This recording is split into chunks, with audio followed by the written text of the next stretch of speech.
What's up guys, welcome to another gardening video on my channel. With spring just around the corner, I thought, you know what, let me give you some tips on how to start your garden, right? So we're gonna even talk about container gardening, we're gonna talk about raised beds, and even the setup that I have as well. So I hope you enjoy.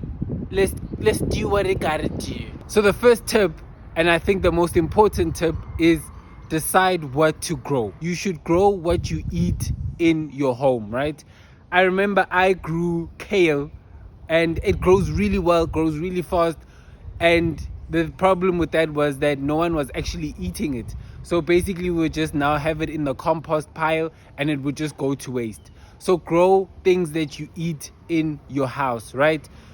Right now I know spinach is a popular one for me, carrots is a popular one, and then also potatoes. So this is something that we eat. So when you're deciding what you want to grow in the garden, base it on what you eat. So what are the main things that you eat that you don't have to buy from the grocery, that now you can actually grow in the garden as well? So also deciding what you want to grow goes hand in hand with what grows in the season. Luckily we are going to spring, so most of the crops you can actually start growing. So, you know, just have a selection, right? Have a selection of things that you want to grow, that you eat in the garden, and that you are able to grow in this season. You should also take into consideration how much spacing the crops that you want to grow also take. So, you know, if you can only grow in containers, growing pumpkins, you know, that's going to be a bit of a struggle. So, you know, just also consider those aspects. When you're also deciding what to grow, also consider companion planting, because companion planting then helps with disease resistance. It also attracts bees, and then it also just creates a nice ecosystem where things are always in union with each other. So when you, let's say for example, you want to grow spinach, you know, make sure that you do some research on what grows well with spinach, and then also the flowers. Also, when you're doing cabbage, you know, cabbage attracts aphids. So having a companion plant that gets rid of aphids, because aphids love cabbage. So those type of things should be considered. Again, I will do videos on companion plants, and I'll probably do companion plants for the basic crops that we have. So the next tip would be location. I've seen a lot of comments where the community they complain about not having enough sun for some of the crops. So what I would say is that if you're starting from scratch, the garden should at least have 6 hours. I would say optimum is 8 hours of sun, you know. So but then also it differs on depending on your crops that you are growing.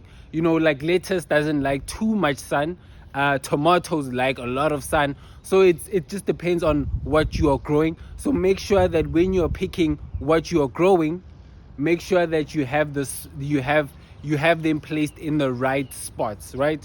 Location. So also, if you are prone to having floods, you know, choose a spot that's higher, that's in a higher level, so that when there are floods, that it just drips basically down into the garden. The good thing about container gardening is that once you feel like it's not great, great placement, then you can just move it around, no problem. Tip number 3, and this is where the fun starts to get, right? So now we're planning for the garden, right? So we're gonna start with container gardening. So with container gardening, it depends on, again, what you are growing, right? Get containers that can fit exactly what you want to grow. So let's say for example you want to grow peas. At least this one you can get just like a normal sized pot or medium sized pot, and then have a trellis just above it, and then it can grow on that trellis. So no problem for that. But let's say you want to grow maybe potatoes, for example. This one you'd probably need a bigger one, just so that at least that there's a bit of spacing within the potatoes, and then also that they grow deep within the ground. So also making sure that soil is good for those potatoes. So just planning and making sure that you know exactly what you are growing, and to accommodate what you're growing with your containers. Then we have raised beds, and the setup that I have, I'm not really sure what to call it, but even with what I have, basically just plan with the structure or the layout you want to have for the garden, right? So again, it's a pretty simple setup. I just put in a lot of the spinach together. I put in some flowers. There's some flowers. I made sure that there's some flowers in and around the garden. And then also the root crops. The root crops are all together. These ones are all together. The potatoes are all together. Carrots are all together. Beetroot, radish. And then for the bigger space that I have, I'm gonna be growing like pumpkin and then corn. So just make sure that you're planning for the crops that you want to grow, right? And make sure that they have accurate spacing, that they have all the good requirements. The sun is good for them, all of these things. Watering as well, that the watering is not too far. Just plan what you want out of your garden. So now once you have your plan, right, you know what you want to grow, you have the right placement. The most important thing is the soil. You said it right. I hope you said it right. The soil, right? Soil, also the nutrients that you have with the soil that go along with the soil. This is an important part because basically everything starts with the soil, right? So I know for me, compost is very important. With raised beds and the setup that I have, compost is important. You can obviously buy your own soil. You can also buy soil, but I would use the soil that you have unless it's really, really bad. You can build your soil using compost, right? So if you are starting from scratch with the setup that I have or raised beds, if you're starting from scratch, I would say pick your spot, lay cardboard, water that cob so that it becomes moist. You can even use newspapers, anything that's really that will block out the sun. I would stay away from plastic, stuff like that. That doesn't really decompose. So newspaper, cardboard, that really decomposes nicely. And then on top of that, either get your own soil or just compost and put that on top of the cardboard. Instead of basically now getting rid of that grass and tilling or just getting rid of that grass and then starting your garden in there, it's a much easier way to just basically cover the soil, let the grass die underneath the coverage of the cardboard and the newspaper. And also grass has nutrients, so it will add to the soil. So then just cover that and then add your compost to that setup, right? Easier, much easier. I did it the opposite way, and I just saw that it's a lot more work. And then on the other second half of the garden, then I started to use this cardboard, and it just works a lot easier. Then we move to the containers. So the containers here, you need your own soil. I would recommend that you get either potting mix, you get compost as well, so that you have the nutrients, and then you can also supplement that with organic fertilizer as well. So it's up to you. I personally don't really like fertilizer. I just don't really like it, so I really supplement with compost instead. So basically with that, I would say get your potting mix, your compost, mix it all together, and then use that as your soil, right? You can obviously use vermiculite, you can use perlite, you can use all of these, right?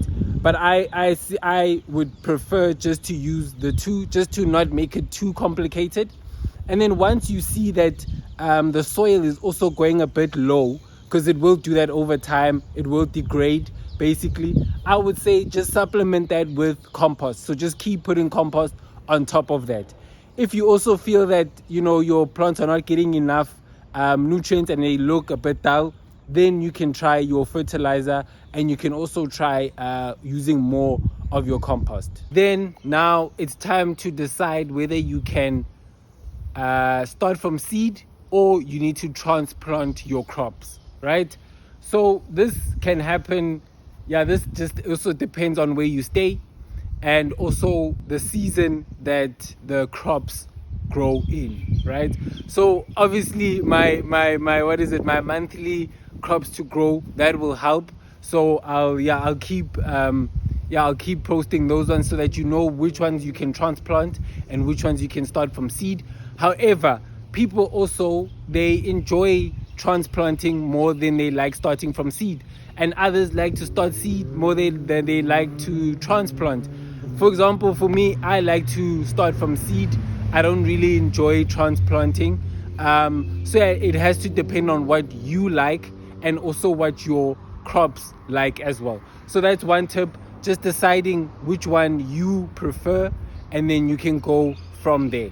Then another important one, very important, watering, right? Just like the sun, we need to water. So whether now, I think the best thing that you can do is to put your garden near a nice water supply, so that you're not so far away from it that you say, oh, it becomes a chore to actually water your garden, right? Should be very close, very accessible. And also, you could also try and do some drip irrigation. One of my colleagues, they have drip irrigation. They actually put in a nice a drip irrigation into their garden. So that's one of the options that you can do, where you now have your own water supply just going constantly, right? Or you can switch on, switch off, automate it, right? I use a hose pipe, normal one, just so that, it's easier for me, and I prefer it this way so that I can actually put where I want accordingly. So again, it depends on you, but watering is important. Make sure that it's in just enclosed vicinity and that you have the water supply. Last but not least, and the most important one, enjoy, guys. Gardening should be fun. It should be easy. Number one, it should be easy. I hope these tips made it easier for you to understand, because gardening, it shouldn't be this dramatic thing. It shouldn't be something that, it requires so many stuff. It requires so many things. It should be very easy, and importantly, it should be very fun for you to do, right? Have it nearby so that you can see, in the morning when you go for your coffee, you see your garden, you're like, oh, this is doing nice. This is nice. Just enjoy the whole process. Enjoy the journey that you have with your garden. Okay? So yeah, man, I hope it was really helpful. I hope you enjoyed. Okay? And I'll see you guys next week when spring is here. Spring is here. So I hope you guys, I hope you have a good week. Love, peace, grow every day.